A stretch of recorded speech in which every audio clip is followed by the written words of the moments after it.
தென்னிந்திய திரைப்பட இயக்குநர்கள் அகங்காரம் பிடித்தவர்கள் என்று கஜினி பட வில்லன் நடிகர் பிரதீப் ராவத் கூறியிருப்பது சர்ச்சையை ஏற்படுத்தியுள்ளது.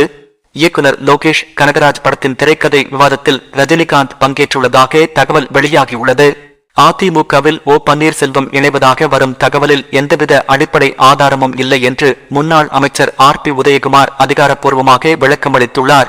இரட்டை இலைக்கு எதிராக போட்டியிட்ட ஓ பன்னீர்செல்வத்தை எந்த வகையில் ஏற்க முடியும் என கேள்வி எழுப்பிய அவர், பதவி பறிபோகிறது என்பதால் கட்சிப் பிரிவுக்கு முதலில் பிள்ளையார் சுழி போட்டது ஓ பன்னீர்செல்வம்தான். அவரை அதிமுக தொண்டர்கள் ஏற்க மாட்டார்கள் என தெரிவித்தார். குஷ்பு குறித்து அவதூறான கருத்துக்களை தெரிவித்த திமுக பேச்சாளர் சிவாஜி கிருஷ்ணமூர்த்தி கட்சியில் இருந்து நிரந்தரமாக நீக்கப்பட்டார். ஆனால் தேர்தலின் போது திமுக அவரை மீண்டும் கட்சியில் இணைத்தது. தற்போது ராதிகா குறித்து மோசமாக பேசி மீண்டும் சர்ச்சையில் சிக்கியிருந்தாலும் இதுவரை கட்சியில் இருந்து நீக்கப்படவில்லை. இதற்கு பலரும் கண்டனம் தெரிவித்து வருவதால் விரைவில் நீக்கப்பட வாய்ப்புள்ளதாக தகவல் வெளியாகியுள்ளது.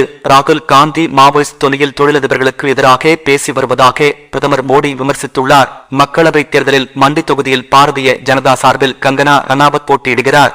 அவரிடம் தேர்தலுக்கு பிறகு நடிப்பீர்களா என கேட்கப்பட்டது.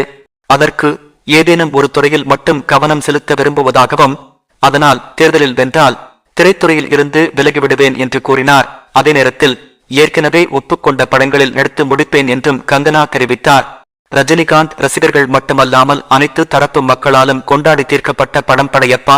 இதில் ரஜினியின் நடிப்பு, செயல், ரம்யா கிருஷ்ணனின் கதாபாத்திரம் இன்றளவும் பேசப்படுகிறது. ரமான் இசையில் பாடல்கள் அனைத்தும் சூப்பர் ஹிட் அடித்தன. தற்போது ரீரிலீஸ் படங்களுக்கு நல்ல வரவேற்பு கிடைப்பதால் இப்படத்தை ரிலீஸ் செய்வது குறித்து ரஜினியுடன் தயாரிப்பாளர் தேனப்பன் பேச்சுவார்த்தை நடத்தியதாக தகவல் வெளியாகியுள்ளது. மத்தியில் மீண்டும் ஆட்சியமைக்க முடியாது என்பது பாரதிய ஜனதாவுக்கே தெரியும் என்று டெல்லி முதல்வர் கெஜ்ரிவால் தெரிவித்தார். டெல்லியில் நடைபெற்ற தேர்தல் பிரச்சார கூட்டத்தில் பேசிய அவர், ஆம் ஆத்மி தலைவர்களை தேடி தேடி பாரதிய ஜனதா கைது செய்வதாக கூறினார். மக்களவைத் தேர்தலில் பாரதிய ஜனதாவை தோற்கடித்து மீண்டும் மத்தியில் ஆட்சிக்கு வரவிடாமல் தடுத்தால் அக்கட்சியால் யாரையும் கைது செய்ய முடியாதென்றும் அவர் தெரிவித்தார். எடப்பாடி பழனிசாமி தலைமையின் கீழ் அதிமுக வலுவாக உள்ளதாக முன்னாள் அமைச்சர் ஜெயக்குமார் தெரிவித்துள்ளார்.